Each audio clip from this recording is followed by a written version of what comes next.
අද දින ධර්ම සාකච්ඡාවට වැඩමවනු ලබන්නේ කරඳගොල්ල ආරණ්‍ය සේනාසනාධිපති රත්මාරාණී විජිත ස්වාමීන් වහන්සේ. අවසරයි ස්වාමීන් වහන්සේ. සමාජයේ විශේෂයෙන්ම සාකච්ඡා වෙන කරුණක් තියෙනවා. අද භාවනා කිරීමෙන් ලැබෙන ප්‍රතිඵල මොනවද කියලා. භාවනා කළ යුත්තේ ඇයි කියා වහන්සේ කරුණාවෙන් ඒ පිළිබඳ විග්‍රහයක් අනුකම්පාවෙන් දේශනා කරන අපට.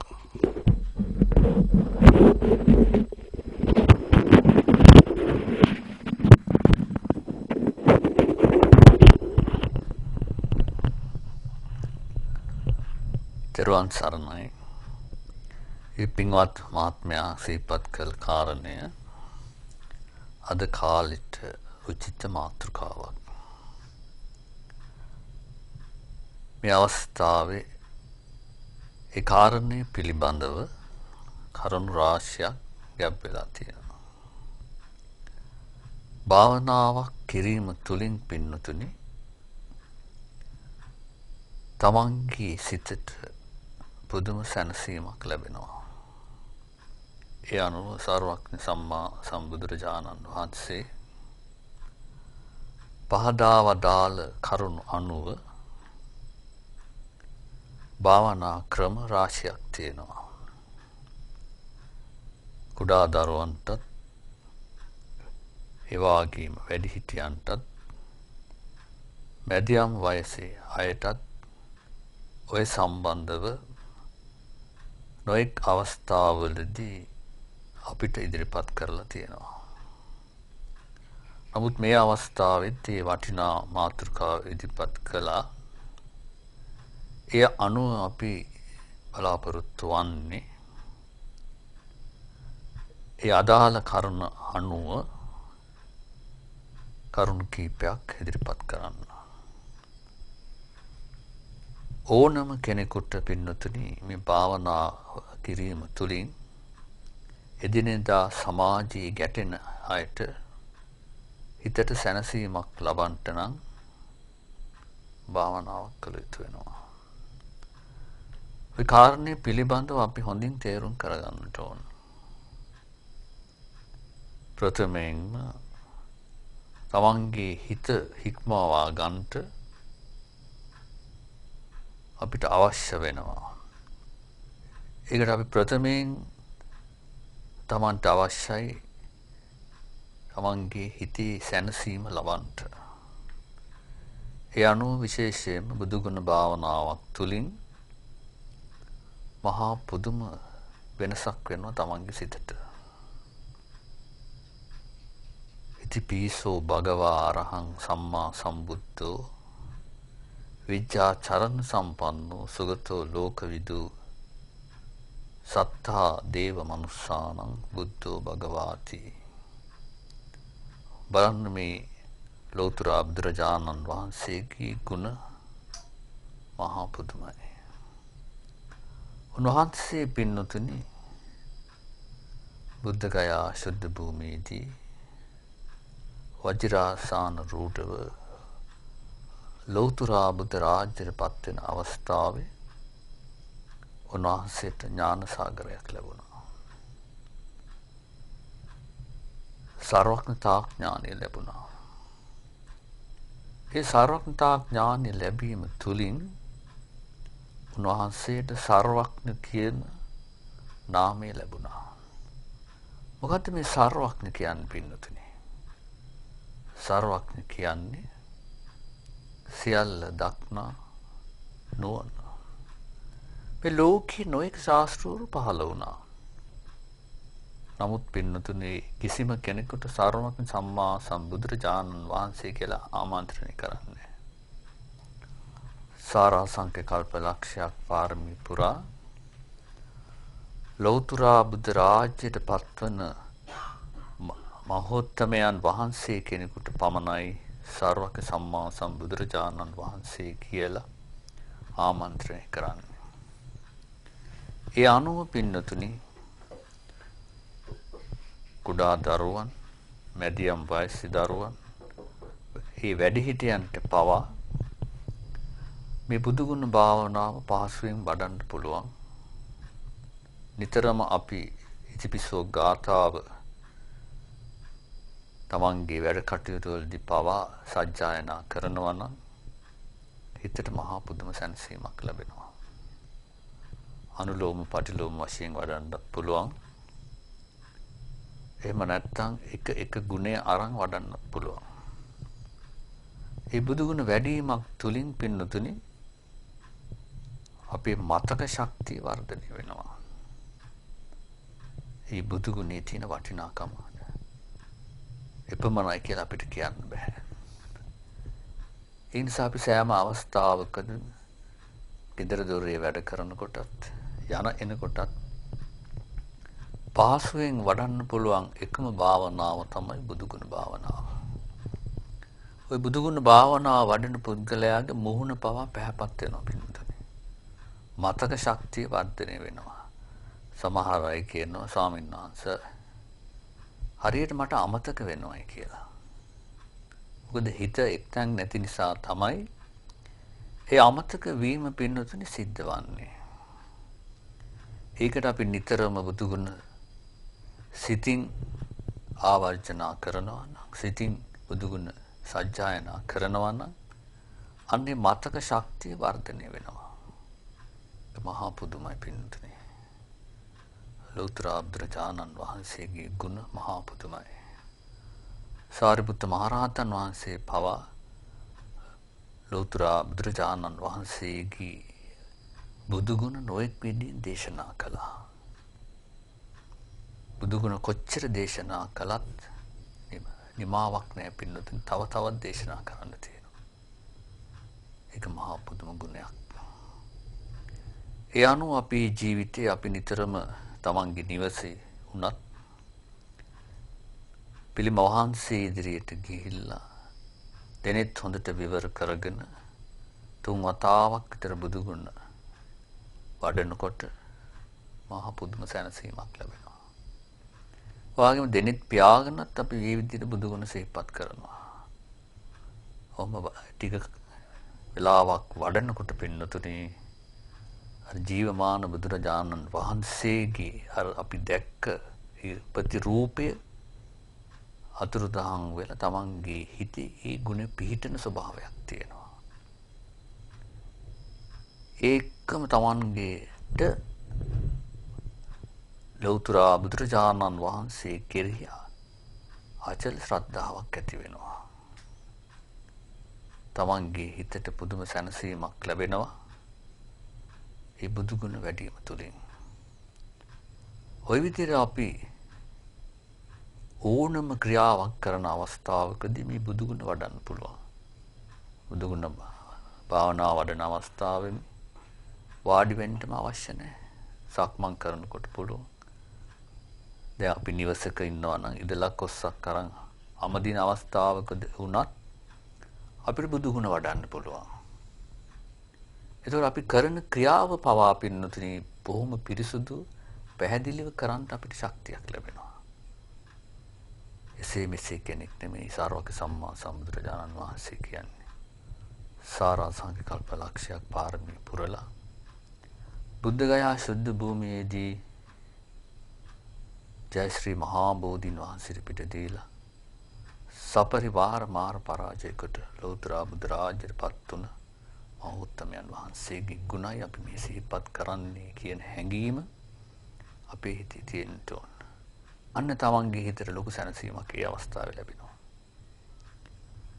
ඒක ඕනම කෙනෙකුට හුරු කරගත්තොත් තමන්ට හිතට පුදුම සැනසීමක් ලැබෙනවා පින්නතුනි. ඒ නිසා මේ භාවනාව කියන එක තමන්ගේ ජීවිතයට අවශ්‍යයි. බෞද්ධයන්ට පමණක් නෙවෙයි අන්‍යගින් කය පවා දැන් මේ භාවනාවට හුරු වෙලා තියෙනවා. ඒ වගේම පින්නතුනි අපේ ජීවිතයට අවශ්‍ය වෙනවා ක්ෂණයක් පාසා සෑම මොහොතකම ඇති වෙනවා සමාජයේ ගැටෙනකොට අකුසල් සිතුවිලි. මේ දේශය කියන එක ඇති වෙනවා පින්නතුනි. දේශය කියන්නේ මහා භයානක දෙයක්. දේශය නිසා තරහව නිසා මූණ කළු වෙනවා, හදවත කළු වෙනවා, දහඩිය දානවා. තමන්ගේ රූපී ස්වභාවය පවා පින්නතුනි මේ දේශය නිසා වෙනස් වෙනවා. අපි අතුලාන්තය දන්නේ නැහැ. නමුත් පින්නතුනි හදවත පවා කළු බවට පත් වෙනවා. දේශසිතවිල්ලක් ආවා. කෙනෙකුට බැන්නාම බැනලා නවතින්නෙත් නැහැ. ගහන්නත් හිතෙනවා. අතපය උස්සන්නත් හිතෙනවා. නමුත් පින්නතුනි ඒකෙන් මහා විනාශයක් වෙනවා. තරුණ මහලු කියලා නැහැ. අවසාන මොහොතක් මේ අපි හැමෝටම අත් වෙනවා. අනේ අවස්ථාවකදී පින්නතුනි දේශසිතක් අපිට ඇති වුණොත් අන්න ඒ දේශසිත නිසා තමන් අපාගත වෙන්නත් පුළුවන්. කොච්චර කුසල් කරපු පුද්ගලයෙක් වුණත් අවසානයේ ඇති වෙන සිත නිසා තමයි පින්නතුනි වැරදි උප්පත්ති පවා ලබන්නේ. ඒකයි ධර්මයේ සඳහන් වන්නේ පින් කළ තැනත්තා මෙලවත් සතුට වෙනවා, පරලොවත් සතුට වෙනවා, අවසානයේ සුගති සම්පත් විඳින්න නිර්වාණය අවබෝධ කරගන්නවා. ප්‍රඥාවන්තයන්ටයි ලෝතර බුදුරජාණන් වහන්සේ මේ ධර්ම දේශනා කළේ. උන්වහන්සේ නිතරම දේශනා කරලා තියෙන්නේ මාගේ ධර්මය ප්‍රඥාවන්තයන්ටයි. ප්‍රඥාවෙන් අපි යමක් අවබෝධයෙන් යුතුව කරනවා නම් අන්න අපිට නිවන උනත් අවබෝධ කරගන්න පුළුවන්. ඒකයි ලෝතර බුදුරජාණන් වහන්සේ චරිත වශයෙන් උත්පින්නතුනි මේ භාවනා මාර්ග දේශනා කළා. ඒක අපි තේරුම් කරගන්න වටින දෙයක් පින්නතුනි. ඒක නිසා දැන් බුදුගුණ භාවනාව විදිහින් අපි වඩා ගන්න පුළුවන් අපිට ඕනම කෙනෙකුට. ඒ ක්ෂණයක් පාසා ඇතිවෙන අකුසල් සිතුවලින් අපි මිදෙන්න නම් අපේ ජීවිතයට අවශ්‍යයි මෛත්‍රිය. මෛත්‍රී කියන්නේ මහා පුදුම දෙයක් පින්නතුනි. මේ මෛත්‍රී ශක්තිය දෙව්ලොව බඹලොව දක්වා ගමන් කරන දෙයක් පින්නතුනි. එමස අපි ප්‍රථමයෙන් පින්නතුනි අපේ ජීවිතේට මෛත්‍රී භාවනාව හුරු කරගන්නට ඕන. මෛත්‍රී භාවනාවක් තුලින් කෙරෙන කාර්ය මහා පුදුමයි පින්නතුනි. ප්‍රථමයෙන් අපි තෝරා ගන්න තමන්ගේ ආචාර්යයන් වහන්සේ නමක්. මාගේ ආචාර්යයන් වහන්සේ නිදුක් වේවා, නිරෝගී වේවා, සුවපත් වේවා. තමන්ගේ මෞතුමිය ඉන්නවනම් මාගේ මෞතුමිය නිදුක් වේවා, නිරෝගී වේවා, සුවපත් වේවා. තමන්ගේ පියතුමා ඉන්නවනම් මාගේ පියතුමා නිදුක් වේවා, නිරෝගී වේවා, සුවපත් වේවා. ඒ වගේම තමන්ගේ හිතේසි සහෝදර සහෝදරියෝ ඒ වගේම තමන්ගේ හිතවත් 10 දෙනෙක් වුණත් අපිට තෝරා ගන්නට පුළුවන්. උතන අපි අර ප්‍රභු කෙනෙක් තෝරා ගන්න, තමන්ගේ ආචාර්යයන් වහන්සේ කෙනෙක් තෝරා ගන්න. ඒ තුලින් තමන්ට එතන ගුරු ගෞරවයක් තුලින් යනකොට තමයි පින්නතුනේ ඒ ශක්තිය වර්ධනය වෙන්නේ. තමයි හැමෝටම අපිට ගුරුවරයෙක් අවශ්‍ය වෙනවා. ගුරුවරයෙක් යටතේ අපි යම් භාවනාවක් කරනවා නම් ඒකේ ප්‍රතිඵලත් අපිට ඉක්මනින් ලැබෙනවා. කවදාවත් අපිට පොතක් බලලා භාවනා කළාට ඉදිරියට යන්න අමාරුයි පින්නතුනි. පළපුරුදු ගුරුවරයෙක් යටතේ උපදෙස් ලබාගෙන තමයි මේ හැම දෙයක්ම අපි කරන්නට ඕන. ඒ අනුව පින්නතුනි දැන් අපි ඔන්න කීප දෙනාට මෛත්‍රිය වැඩුවා. ඒ වගේම ඉන්නවා අපිට අමනාප පුද්ගලයෝ. වෛරී පුද්ගලයෝ වෙන්න පුළුවන්. අමනාප පුද්ගලයෝ වෙන්න පුළුවන්. ඒ පුද්ගලයාටත් අපිට මෛත්‍රිය වඩන්න පුළුවන්. වෛර නොවෙත්වා, තරහ නොවෙත්වා, නිදුක් වෙත්වා, නිරෝගී වෙත්වා, සුවපත් වෙත්වා කියලා. ඒ වගේම අපිට දිශා වශයෙන් වඩන්නත් පුළුවන්. උතුරු දිශාව, දකුණු දිශාව, බටහිර දිශාව, නැගෙනහිර දිශාව, ඒ දිශා වශයෙන් වඩන්නත් පුළුවන්. පින්නතුන් අපිට 10 දෙනා තෝරා ගන්නට පුළුවන්.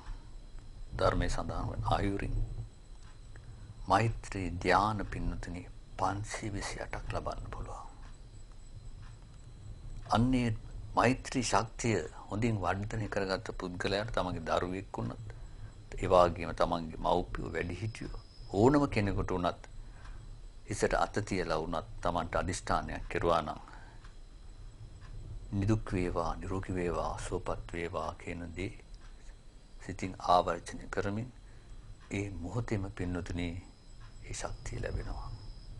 ඒක තමයි මේ මෛත්‍රියේ තියෙන වටිනාකම. අපිට කවදාවත් දේශකින් දිනන්න බෑ. මසුරුකමින් දිනන්නත් බෑ. අපි දිනිය යුත්තේ මෛත්‍රියෙන් පමණයි. ඒක නිසා අපේ ජීවිතේට මෛත්‍රී භාවනාව අවශ්‍ය වෙනවා. කාටත් පහසුවෙන්ම වඩන්න පුළුවන් මේ මෛත්‍රී භාවනාව. ඒ වගේම තමයි අපි මේ මෛත්‍රී තුලින් තමන්ගේ හිතට දැනෙන සැනසීම මහා පුදුමයි. දේශය තුරන් වෙලා යනවා. අන් අය එක්ක තමන්ගේ සම්බන්ධකම් වැඩි වෙනවා. තමන්ගේ රූපය පවා පැහැපත් වෙනවා. විශේෂයෙන් මූණ පැහැපත් වෙනවා. මෛත්‍රී වඩන්න පින්නතුනි තමන්ගේ ගත පුරා විහිදී තියෙන ලේ ධාතුව පවා පිරිසුදුභාවයට පත් වෙනවා. දැන් අපි සීලයක් සමාදන් වෙලා බණ භාවනාවක් කරනකොට මේ සීලයයි භාවනාවයි දෙකම එකට එකතු වුනහම තවත් ශක්තිය වැඩි පින්නතුනි. සීලවන්තයා තමයි ලෝකෙ බබලෙන්නේ. ලෝතර බුද්ධ රාජ්‍යයට පත්වන්නේ සීලවන්තයා. පසේ බුද්ධත්වයට පත්වන්නේ සීලවන්තයා. රහත් බෝධි ප්‍රාර්ථනා කරන්නත් අපිට සීලයක් අවශ්‍ය වෙනවා.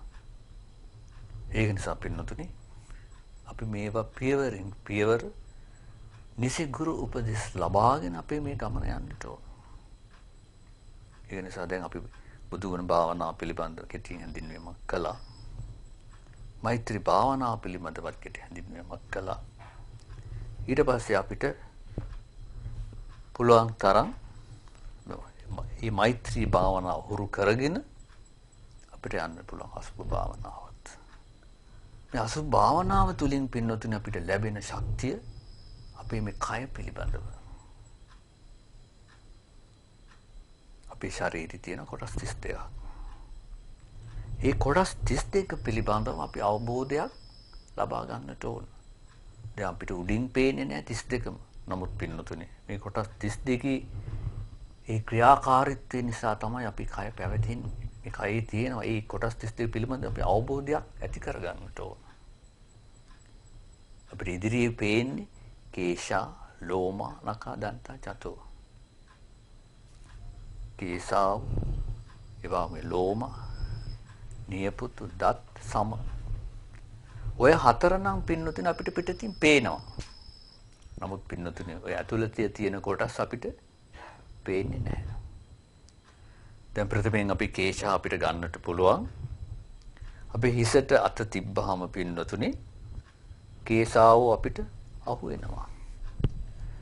ওই මොහොතේ අපිට යන්නට පුළුවන් පින්නතුනේ තමන්ගේ ලදරු කාලෙට. ලදරු කාලේ ඉඳලා දැන් අවුරුදු 50ක් වෙච්ච පුද්ගලයෙකුට නම් ඒ ලදරු කාලේ ඉඳලා අවුරුදු 50ට එනකොට මේ කේශාවට මොකද වෙලා තියෙන්නේ කියලා අපිට අවබෝධයක් අපිට ලබා ගන්න පුළුවන්. කේසා කියලා බලනකොට අපි ජීවත් වුණා පින්නතුනේ. නමුත් මේ කේසාව මේ අවුරුදු 50 කාලය තුල අපි කොච්චර ඉවත් කරලා ඇද්ද පින්නතුනේ. ක්‍රමයෙන් වැඩි වීටපත් වෙනකොට මේ කේසාව සුදු බවටපත් වෙනවා. පිළිකුල් ස්වභාවයටපත් වෙනවා. එක දවසක් දෙකක් අපි පිරිසුදු කරන්නේ නැතුව හිටියොත් තමන්ගේම කේසාව දුගඳ හමන තත්ත්වයට පවාපත් වෙනවා. ඒ නිසා පින්නතුනි මේ කේසාව අපිට ඉස්සරහට අත තිබ්බහම අපිට දැනෙනවා. නමුත් පින්නතුනි උතන 2,50,00,000ක් පිටලා තියෙනවා. කෙනෙකුට හිතන්න පුළුවන් මෙච්චර කේසාව තියෙනවද කියලා. නමුත් පින්නතුනි තියෙනවා. මේ 2,50,00,000ක් වූ කේසාව පිළිබඳව අපි අසුභ සංඥාවෙන් දකින්නට ඕන. තේරුම් කරගන්න වටින කාරණයක්. යano පින්නතුනි අපි ජීවත් වෙනවා. නමුත් අපේ ශරීරේ කොටස් අපි ජීවත් වෙන කාලෙම මහ පොළොවට පස් වෙනවා. කපලා අයින් කරුවාම ඒවා එක කොහෙද දිරා යනවා. ඒ විදිහට පත් වෙනවා. ඔක අපි තේරුම් කරගත්තාම මෙන්න මේකයි ස්වභාවය කියන එක අපිට මේ අසුභ භාවනාව වඩා ගන්න පහසු වෙනවා. ඒ වගේම තමයි පින්නතුනි ලෝමාවොත්. මේ ශරීරي පුරා විහිදීලා තියෙන ලෝමාවොත් 90,000ක් පින්නතුනි. හිතන්න පුළුවන් මෙච්චර තියෙනවා කියන්නේ. නමුත් තියෙනවා පින්නතුනි. ඒ ලෝමාවොත් තමන්ගේ ලදරු වයස, තරුණ වයසේ, මැදියම් වයස, වයෝවෘද්ධ තත්ත්වයට පත් වෙනකොට පින්නතුනි අභාවයට යනවා. සුදු බවට පත් වෙනවා. අන්න පියවරෙන් පියවර අපි අරමුණු කරනවා. ලෝමා කියලා. අන්න තමන්ට අවබෝධයක් ඇති වෙනවා. මේකෙත් පිළිකුල් ස්වභාවය පින්නතුනි. ඒ වගේම තමයි පින්නතුනි අපේ මේ ඇඟිලිවල තියෙන නියපොතු ප්‍රමාණය. මේ නියපොතුත් කුඩා කාලේ බොහෝම ලස්සනට තියෙනවා. තරුණ වයසෙත් තියෙනවා. ටික ටික වයෝවෘද්ධ තත්ත්වයටපත් වෙනකොට ඒකත් ටික ටික පිළිකුල් ස්වභාවයටපත් වෙනවා. සතියක සැරයක්වත් අපි කපලා ඉවත් කරුවේ නැත්තම් ඒකෙත් විස බීජ ඇති වෙන්න පුළුවන්. ඒ වගේම අපිරිසුදු වෙන්න පුළුවන්. අන්න ඒකේ අසුභ සංඥාව අසුභ ස්වභාවය අපිට වැටෙන්න පටන් ගන්නවා. ඒ වගේම තමයි දන්තා. මේ දත් ටිකත් පින්නතුනි කුඩා කාලේ බොහෝම ලස්සනයි. මුතු පෙලක් වගේ ලස්සනට තියෙනවා. තරුණ වියටපත් වෙනවා, මැදියම් වයසටපත් වෙනවා, වයෝවෘද්ධ තත්ත්වයටපත් වෙනවා. අන්න ඒ අවස්ථාවවලදී සමහර විට දත් පණුව කනවා, ගලවලා දාන්න සිද්ධ වෙනවා පින්නතුනි. අන්න අපි තේරුම් කරගන්නට ඕන අනේ මෙන්න මේ මගේ දත් ටිකට මොකද උනේ? අපිරිසුදායටපත් වෙනවා නේද? පිළිකුල් ස්වභාවයටපත්. අන්න ඒක භාවනාවට අපි නගා ගන්න පුළුවන් පින්නතුනි. ඔන්න ওই විදිහට අපි කේශ, ලෝම, නඛා, දන්තා, ජතෝ කියන කොටස් ටික අවබෝධයෙන් දකින්නට ඕන. ඊට පස්සේ පින්නතුනි මේ සම කෝට් එකක් වගේ අපේ ශරීරේ වහලා තියෙන සමක් තියෙනවා පින්නතුනි. උකට කියනවා චතෝ කියලා. ඕකත් අපි රැක ගන්න තරුණ වියටපත් වෙච්ච තරුණ හෝ තරුණියන් හෝ ආරක්ෂා කරගන්න පින්නතුනි මොන තරම් දේවල් කරනවද? නොඑක ආලේප වර්ග කරනවා. නමුත් පින්නතුනි එක දවසක් අපි සුද්ධ පවිත්‍රුන් නැත්තම් මොහොතකින් ගඳ ගන්නවා පින්නතුනි. මොන ස්වභාවයේ අපි තේරුම් කරගත්තා නම් මෙන්න මේකයි ස්වභාවය කියන එක තමන්ගේ හිත තුළින්ම දකිනවා. තමන්ගේ ශරීරයේම තියෙන අපිරිසුතාවය, තමන්ගේ ශරීරෙම දුගන හම්බෙන ස්වභාවය තමන් තේරුම් කරගන්නට ඕන. ලදරු වයසටපත් වෙනවා, තරුණ වයසටපත් වෙනවා, මැදියම් වයසටපත් වෙනවා. මේ සියල්ල විනාශ වෙනවා.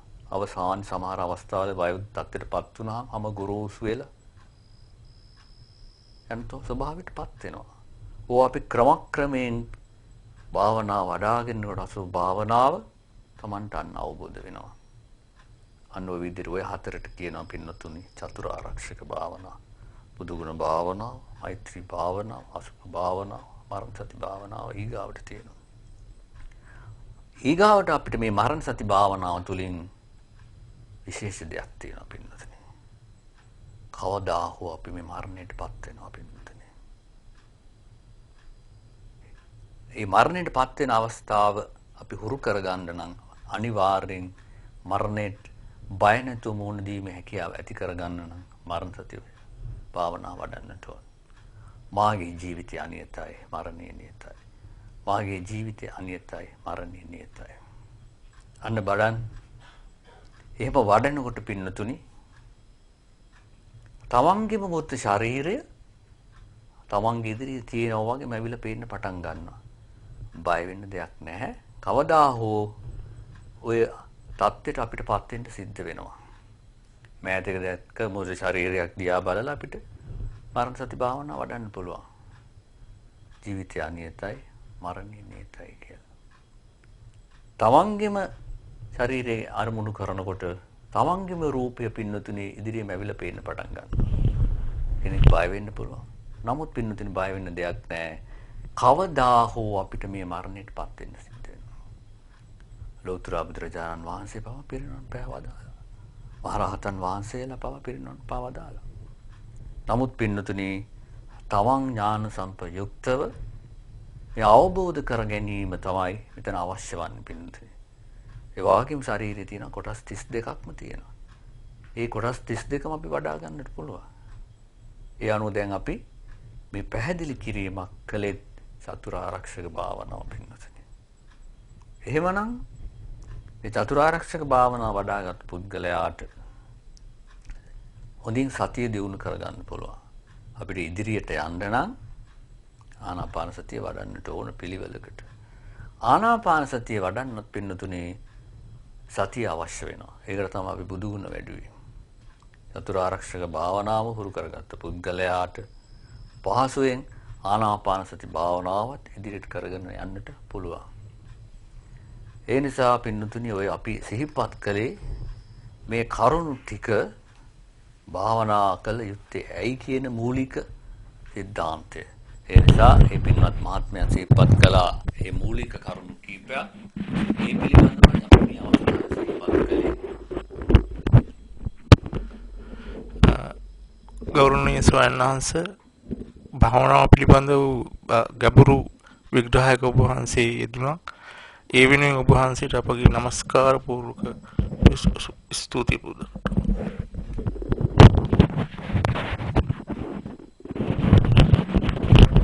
උත්තරුවන් සරණයි. ඊගාවට අපි මේ මහත්මයා සිහිපත් කළ කාරණේ අනුව අපිට පුළුවන් මේ දීර්ඝ භාවනාවක් වශයෙන් ආනාපාන සති භාවනාව ආරම්භ කරන්න. මේ ආනාපාන සති භාවනාව කියන්නේ පින්නතුනේ කුඩා දරුවෙකුට උනත් තරුණ දරුවෙකුට උනත් වැඩිහිටි කෙනෙකුට උනත් ඉතාම පහසුවෙන් වඩන්න පුළුවන් භාවනා මාර්ගයක්. මෙතෙක් ලෝ පහළ වූ සීලුම අටවිසි බුදුරජාණන් වහන්සේලා පවා පින්නතුනි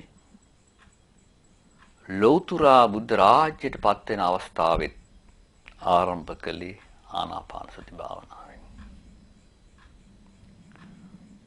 බුදුන් වහන්සේලා අනාදිමත් සංසාරේ අනියත විවරණ ලැබමින් නියත විවරණ ලැබමින් පාරමී සම්මර්ෂණය කරන කාල පරිච්ඡේද තුල පවා ආනාපාන සති භාවනාව තමයි මූලික කමඨහන වශයෙන් තෝරාගත්තේ. ඒක නිසා අපිටත් ඔය චතුරාර්යක භාවනාව හුරු කරගත් යෝගාවචර කෙනෙකුට හෝ ස්වාමින් වහන්සේ කෙනෙකුට හෝ ගිහි පින්වතුෙකුට වුණත් මේ ආනාපාන සති භාවනාව මේ මූලිකව නිසියාකාර ගුරු උපදෙස් ලබාගෙන ආනාපාන සති භාවනාව වැඩුවොත් පහසුවෙන් අපිට ඉදිරියට යන්නට පුළුවන්. පින්වතුනි මේ ආනාපාන සති භාවනාව කියන්නේ ඊටාම් පහසු භාවනාවක්. නමුත් අපි මේක සුදුසු විදියට ප්‍රථමයෙන් ආසනයක් සකස් කරගන්නට ඕන. ඒ වගේම සීලයක පිහිටන්නට ඕන. සීලයක පිහිටුවාම තමන්ගේ හිතට ලොකු සැනසීමක් ලැබෙනවා. එමණිසා පින්නතුනි අපි ප්‍රථමයෙන්ම ආනාපාන සති භාවනාව හොඳින් පරයන්කේ වාඩි වෙලා කය සුජුව කෙලින් තියාගෙන කොන්ද නමා ගන්න නැතුව බෙල්ල පහත් කරගන්නේ නැතුව හොඳින් වාඩි වෙන්න ඕන. පුළුවන් තරම් වාඩි වෙන අවස්ථාවේදී අපි අපේ තට්ටම ප්‍රදේශයකට පොඩි ආසනයක් තියාගත්තට වරදක් වන්නේ නැහැ. අපේ ගුරුවරුත් අපිට මුල් කාලේ උගන්වලා තියෙනවා අඟල් 8ක් පමණ දිග කොට්ටයක් රෙදි කෑලි ටිකක් දාලා අඟල් 5ක් පමණ පළල තියලා ටිකක් ශක්තිමත්ව හදාගත්තා නම් ඒක තට්ටම ප්‍රදේශයට තියාගත්තාම අපිට පහසුයි. මොකද මේ ධනිස් දෙක පින්නතුනේ අපේ පිරිමි පාසක මහතුරුන්ට ඒ පරියන්කෙන් වාඩි වෙන අවස්ථාවේදී ධනිස් දෙක පොළොවට හොඳට හේතු වුණාම කය කෙලින් වෙනවා පින්නතුනේ. කොන්ද නැමුණොත් ටික වෙලාවකින් වේදනාවක් ඇති වෙනවා. ඒ අවස්ථාවේදී භාවනාවක් වැඩෙන්නේ නැහැ. ඒ නිසා අපි අන්න ওই විදිහට ආනාපාන සති භාවනාව වඩනකොට පහසුවෙන් ආසනය සකස් කරගත්තා. තමන්ගේ ජීවිතය කෙටියෙන් අපි පූර්ව කෘත්‍ය කරන්නට වෙනවා. කෙටියෙන් පූර්ව කෘත්‍ය කරනකොට මාගේ ජීවිතය බුද්ධ රත්නයට පූජා කරමි. මාගේ ජීවිතය ධර්ම රත්නයට පූජා කරමි. මාගේ ජීවිතය සංඝ රත්නයට පූජා කරමි. මාගේ ජීවිතයේ කල්යාණ මිත්‍රයන් වහන්සේලාට පූජා කරමි කියන අදිෂ්ඨානය ඇති කරගෙන හොඳට කාය කෙලින් තියාගෙන දෙනිත් පියාගෙන මේ ආස්වාස ප්‍රාස්වාසයට අපි හිත යොදන්නට ඕන. ආරම්භයේදී පින්නතුනේ වේගින් මේ හුස්ම රැල්ල සමහර අයට දැනෙන්න පටන් ගන්නවා. සමහර අයට දැනෙන්නේ නැහැ පින්නතුනේ. එතන අත්හරින්න එපා. උත්සාහවත් වෙන්න ඕන. උත්සාහ කරන පුද්ගලයාට ටික වෙලාවකින් දැනෙන්න පටන් ගන්නවා. සමහර පුද්ගලයන් පින්නතුනේ දැනෙන්නේ නැහැ. ඒ දැනෙන්නේ නැති අවස්ථාවේදී දකුණු නාසිකා දොරටු අපි එක ඇඟිල්ලකින් වසලා හුස්ම අරන් බලනකොට වම් පැත්තේ අන්න අපිට දැනෙන්න පටන් ගන්නවා. හුඟක් උපක්‍රම තියෙනවා පින්නතුනේ. අන්න ඒ විදිහට අපි නාසිකා දොරටු දෙක මාරුවෙන් මාරුවට හුරු කරගත්තොත් ඇඟිල්ල තියලා වහලා හරි ටික වෙලාවකින් අපිට දැනෙන්න පටන් ගන්නවා. අනේ දැනීම තුළ අපි පවත්වාගෙන යනවා හොඳට හුස්ම රැල්ලේ අවධානය ඇති කරගෙන. දැන් අපිට බුදු ගුණ වඩලා හුරු පුරුදුයි දැන් සතිය හොඳට පවත්වා ගන්න පුළුවන්. ඔන්න ඔය අවස්ථාවේදී පින්නතුනි අපිට හොඳට දැනෙන්න පටන් ගන්නවා ආස්වාස ප්‍රාස්වාස ඉහළ පහළ යන ස්වභාවය. ඔය තුල අපි හිත පවත්වන්නට ඕන. සිතේ ස්වභාවය නොඑක් සිතුවිලි එන්න පුළුවන්. නමුත් අපි අත්හරින්න හොඳ නෑ පින්නතුනි. අත්හැරියොත් අපිට මට භාවනා කරන්න බෑ මට තේරෙන්නේ නැහැ මට අපහසුයි කියලා හිතන්නේ නැතුව උත්සාහයෙන් කරන්නට ඕන. උත්සාහයෙන් කරන පුද්ගලයාට අන්න පහසුවෙන් වැටෙන්න පටන් ගන්නවා. නොඑක් සිතුවිලි එනවා. මේ සිතේ ස්වභාවය එහෙමයි. අනාදිමත් සංසාරේ අපිට නොඑක් සිතුවිලි එනවා. අපි කරපු දේ ගිය තැන් මතක් වෙනවා. නමුත් පින්නතුනේ අපි අදිෂ්ඨානයක් කරගන්නට ඕන. මං කෙසේ හෝ සති සමාධි දිනු කරගන්නවා කියන අදිෂ්ඨානය. එතකොට අපිට දැන ගන්න අපිට වැටහෙන්න පටන් ගත්ත ඒ හුස්ම රැල්ල එහෙම අපි විනාඩි 15ක් විනාඩි 20ක් පැය භාගයක් පැයක් වුණත් අපිට පවත්වා ගන්නට යන්න පුළුවන් වෙනවා. ඔය තුලින් අපිට පවත්වාගෙන යනකොට සිතුවිලි එනවා නොඑක් සිතුවිලි. ඒ අවස්ථාවේ අපි කලබල වෙන්න හොඳ නැහැ. විසුද්ධි මාර්ගය අනුව තියෙන පින්නතුනි ගණන් කිරීමේ ක්‍රමයක්. අන්න ඒවා අපිට උපකාර කරගන්න පුළුවන්. ඒ උපකාර කරගත්තාම ටික වෙලාවක් ඇතුල් වීම 1යි පිටවීම 2යි වශයෙන් අපිට 8ට යනකම් ගණන් කරන්න පුළුවන් පින්නතුනි.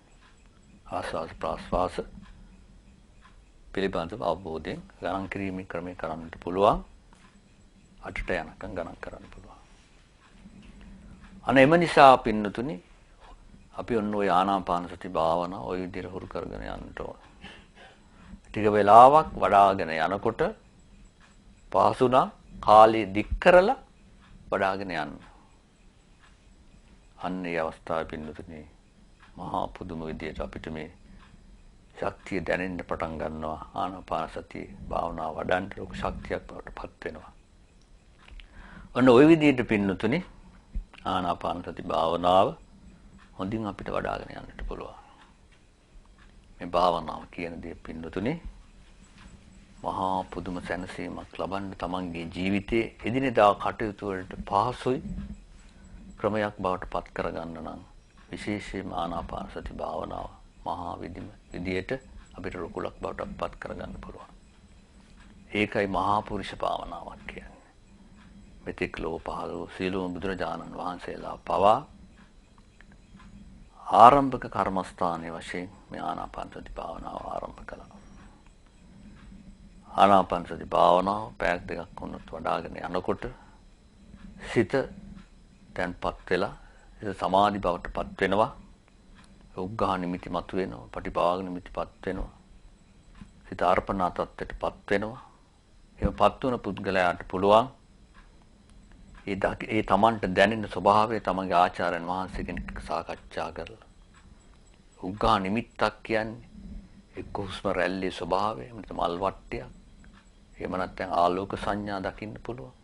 ඒ සෑම දෙයක්ම අපි කලබල නොවි තේරුම් අරගෙන අපිට ප්‍රධාන සම්දිස්ථානයේ තියෙන ආස්වාස් ප්‍රාස්වාස ඒ කෙරේ අවධානය ඇති කරගෙන යන්න ඕන. ඒ උග්ඝා නිමිත්ත ඊට පස්සේ පරිභාග නිමිත්තක් දක්වා අපිට ශක්තිමත් කරගන්නට පුළුවන්. උග්ඝා නිමිත්ත කියන්නේ මල් වට්ටියක් හෝ වර්ණ වශයෙන් එහාට මෙහාට මූ වෙන්න පුළුවන් යන්න පුළුවන්. ඒකත් Taman ගණන් ගන්නේ නැතුව දීර්ඝ වශයෙන් වඩනවා නම් පැය කීපයක් අන්නේ පටිභාග නිමිත්තක් බවට පත් වෙනවා. මොකද්ද මේ පටිභාග නිමිත්ත කියන්නේ? ඒ දැබිච්ච සංඥා ආලෝකයේ හෝ වර්ණයේ හෝ Tamanගේ නාසිකාව දොරටු ගාවට ඇවිල්ලා නොසලී බොහොම ප්‍රභාෂරව නවතින අවස්ථාවක් වෙනවා. අන්න උකට අපි කියනවා පටිභාග නිමිත්ත කියලා. ඔන්න ඕවා අපි නිසි උපදෙස් ලබාගෙන ගුරුවරයාගේ දෙන උපදේශයේ පිළි අරගෙන කටයුතු කළොත් පින්නොතින් අපිට මේ භාවනා මාර්ගය හොඳින් වඩ아가න යන්නට පුළුවන්.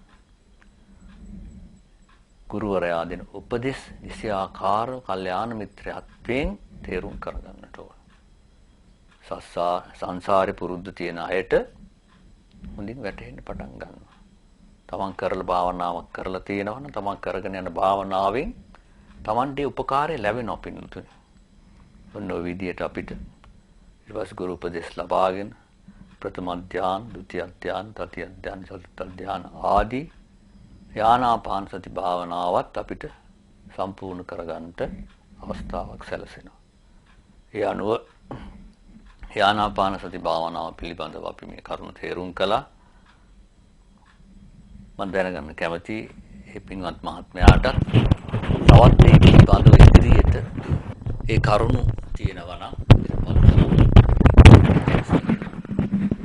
අවසරයි ගෞරවනීය ස්වාමීන් වහන්සේ ආනාපාන සති භාවනාවේ ගොඩක් ප්‍රශ්නයක් තමයි මේ හුස්ම රැල්ල පිළිබඳ ගොඩ එන ප්‍රශ්නය. හුස්ම ඒදී ආනාපාන සති භාවනාවේ අවධානය යොමු කළ යුත්තේ හුස්ම රැල්ලටද එහෙම නැත්නම් හුස්ම රැල්ල වදින ස්ථානයටද නාසිකාවේ? අන්න ඒ ගැන කරුණාකර විග්‍රහ කරන්නසේක්වා. තෙරුවන් සරණයි. මේ මහත්මයා සිහිපත් කළ කාරණය අනුව අපි ආනාපාන සති භාවනාවේදී මේ හුස්ම තමන්ට වැටහෙන ස්වභාවය තේරෙනවා නම් අපි වදින තැනක් හොයන්න ඕනේ නැහැ. ආස්වාස ප්‍රාස්වාස දැනෙනවා නම් ඒ කෙරෙහි හිත යොදවන්නට ඕන. අන්න එවිට අපිට හොඳට වැටහෙන්න පටන් ගන්නවා ඉහළ පහළ යන හුස්ම රැල්ලේ ස්වභාවය. ඒ තුල අපි හිත පිහිටවා ගන්නට ඕන. ඒක අපි ප්‍රශ්නයක් කරගන්නට හොඳ නැහැ. මේ සමහර අය හුස්ම රැල්ල වැටෙන්නේ නැති වෙනකොට වේගින් හුස්ම ගන්න පටන් ගන්නවා. ඒතර සමහරව අපිට ගාක් ඔය ආධුනික අය කියනවා පපුව හිර වෙනවා වගේ තේරෙනවා. කිසිම දෙයක් නොදෙනී වගේ යනවා තේරෙනවා. ඒකට හේතුව තමයි පින්නතුනේ සතිය මදිකම. ඒක නිසා අපි හොඳට බුදුගුණ භාවනාවක් වඩලා ඒ චතුරාර්යක භාවනාව හුරු කරගත් පුද්ගලයාට මේ පහසුවෙන් ආනාපාන සතියට හුරු වෙන්නට පුළුවන්. ඒක නිසා අපිට ප්‍රධාන දේ තමයි ආස්වාස ප්‍රාස්වාස කෙරෙහි හිත යොදා ගැනීම. ඒකට සතිය අවශ්‍ය වෙනවා. හොඳින් හුස්ම රැල්ල දිහා බලාගෙන ඉන්නට ඕන. ඒ නිසා පිටුතුනි මම හිතනවා මේ මහත්මයාගේ දැන් සිහිපත් කළ කාරණයට පිළිතුර ලැබෙන්නේ නැති කියලා. තවත් ඒ පිළිබඳව ඉදිරියට අපිට සාකච්ඡා කරන්නට පුළුවන්. ඔන්න ඔය විදිහට ආනාපාන සති භාවනාව අපි හුරු කරගෙන යන්නට ඕන. ඒ තුලින් අපිට සති සමාධි දියුණු කරගන්න පුළුවන්. ඒ අනුව තවත් කරුණු තියෙනවා නම් සිහිපත් කරන්න මේ සම්බන්ධව පැහැදිලි නැතියක්. එතකොට අපිට අවසරයි ගෞරවනීය ස්වාමීන් වහන්සේ ඔබ වහන්සේගේ විග්‍රහය අනුව ආනාපාන සති භාවනාවෙන් චතුර්ථ ධ්‍යානය දක්වා ධ්‍යාන වැඩි හැකි. නිර්වාණය අරමුණු කරගත් යෝගාවචරයෙකුට පසු කළ යුතු භාවනාමය කර්තව්‍යයන් කුමක්ද යන වග කෙටියෙන් විග්‍රහ කරනසේක්වා. තෙරුවන් සරණයි. වටිනා ප්‍රශ්නයක් ඉදිරිපත් කළා. ආනාපාන සති භාවනාවෙන් ඒ ධ්‍යාන හතරටම ගිහිල්ලා එතනින් අපිට පුළුවන් මාර්ග කීපයක් තියෙනවා විදර්ශනාවට හැරෙන්නත් පුළුවන්. නමුත් පින්නතුනි ඔය ආනාපාන සති භාවනාවෙන් සංසාරේ පුරුදු කරගෙන කෙනෙකුට ප්‍රථම ධ්‍යාන, ද්විතිය ධ්‍යාන, තතිය ධ්‍යාන, චතුර්ථ ධ්‍යාන ආදී ඒ ධ්‍යාන හතරට ගමන් කරන්නට පුළුවන්. අපිට කලබලයට බෑ ගුරු උපදෙස් ලබාගෙන. සංසාර පුරුද්ද තියෙන කෙනෙකුට පහසුවෙන් වඩන්න පුළුවන්. නමුත් මේ හැම දෙයකටම පින්නතුට ගුරු උපදෙස් අවශ්‍ය වෙනවා. ඒක නිසා සෑහෙන සමහරට කාලයක් යනවා. සමහර අයට දින කීපයකින් වුණත් වඩා ගන්නට පහසු වෙනවා. ඒ සංසාරේ හොඳට භාවනා පුරුදු කරගත් ඇත්තන්ට. ඒ අනුව ওই විදිහට ආනාපාන සතිය භාවනාව සම්පූර්ණ වුණා කියලා සඳහන් වන්නේ චතුත්ථ ධානයේ දක්වාම භාවනා වැඩි යෝගාවචරයෙකුට. ඊට පස්සේ අපිට විදර්ශනා භාවනාවට යොමු වෙන්න පුළුවන්. නාම රූප පිළිබඳවත් අවබෝධයක් ලබාගෙන ඉදිරියට විදර්ශනාව කරන්නට පුළුවන්.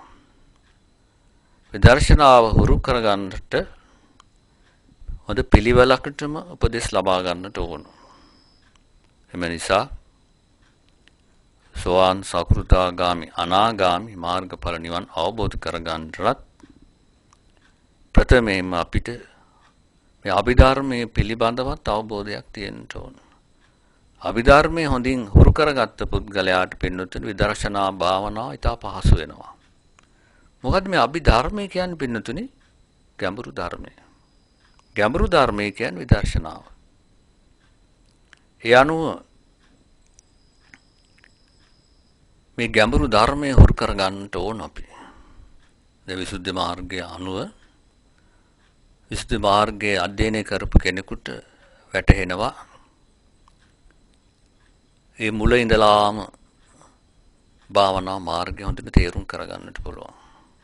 ඒ නිසා පින්නතුනි අපි සමත භාවනාව සම්පූර්ණ කරලා නිසි උපදෙස් ලබාගෙන විදර්ශනාවට යොමු වෙන්නට ඕන. ඒ විදර්ශනා භාවනාව තුළින් තමන් ඒ සමත භාවනාවකින් හඳුනාගත්තා විදර්ශනා භාවනාවකින් සෑම දෙයක්ම කොටස් වශයෙන් හඳුනාගෙන ඒ පුද්ගල සංඥාවක් නැහැ. ඒතර දැන් අපි යමක් වස්තුවක් වශයෙන් දකිනවා. ඒ වස්තුව අපි කෑලි කරලා බලන්න ඕන. එතකොට එතන වස්තුවක් නෙමෙයි.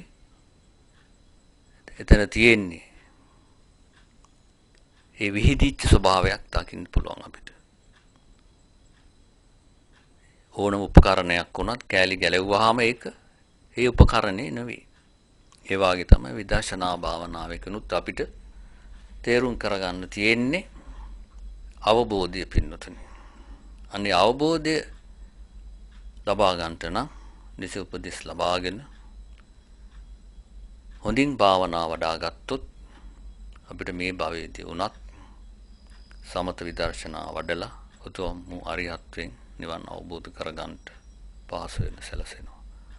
මා හිතනවා මේ කරුණ ටික අපිට අපේ මේ ජීවිතයේ භාවනාවේ තියෙන වටිනාකම පිළිබඳව මේ පින්වතුන්ට කරුණ රාශියක් අවබෝධ කරගන්න ලැබෙන්නේ නැති. ඉදිරියේදීත් අපි ඔවැනි සාකච්ඡා කරන්න බලාපොරොත්තු වෙනවා.